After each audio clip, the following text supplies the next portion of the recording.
So before I get into this video, I want to give a quick shout out to the Fast Break Amino. If you guys love talking basketball, then this is definitely the place for you. The link will be at the top of my comments. Since the beginning of the season, I think we've seen both the Mavericks and the Lakers make pretty significant improvement, so I figured it'd be an interesting matchup between these two teams tonight. Before I go deeper though and give you guys my thoughts on this game, let's talk about the numbers. Final score of the game was 103-114 with the Lakers taking the win. For LA, LeBron had 28 points, 5 rebounds, and 4 assists. Brandon Ingram had 19 points, 4 rebounds, and 4 assists. And Kyle Kuzma had 15 points, 12 rebounds, and 6 assists. As a team, LA shot 48% from the field, 30% from behind the three-point line, and 65% from the free throw line. Moving on to the Mavericks, Harrison Barnes had 29 points, 5 rebounds, and 2 assists. Dwight Powell had 17 points, 7 rebounds, and 2 assists. And Dennis Smith Jr. had 13 points, 3 rebounds, and 3 assists. As a team, the Mavs shot 39% from the field, 25% from behind the three-point line, and 73% from the free throw line. Alright, so now you've got those numbers, I want to give you my thoughts on the game, starting with the Lakers. And my first thought after watching this game is that the Lakers need to get off to a better start.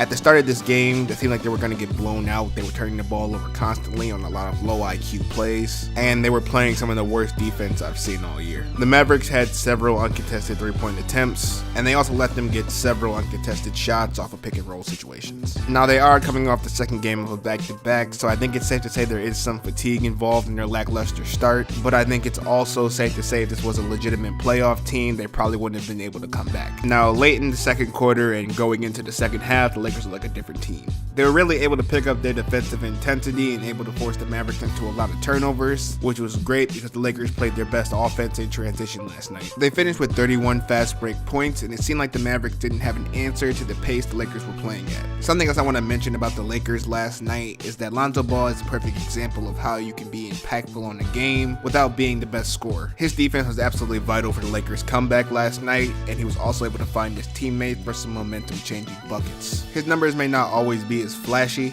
but I really believe when he plays like he did last night, he's the kind of player you need on a winning team.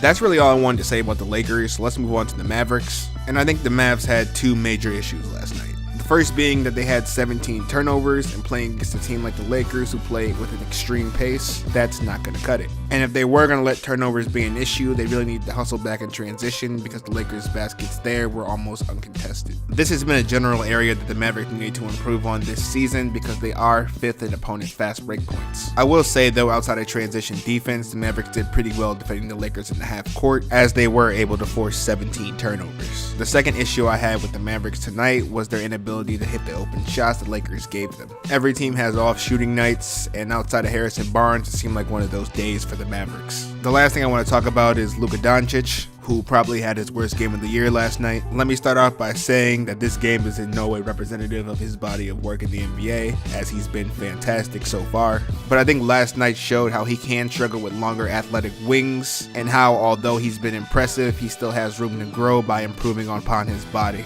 Defensively though, he's surprisingly impressive. He has such a mind for basketball that he can be impactful on that end of the floor without the physical attributes that most great defenders usually have.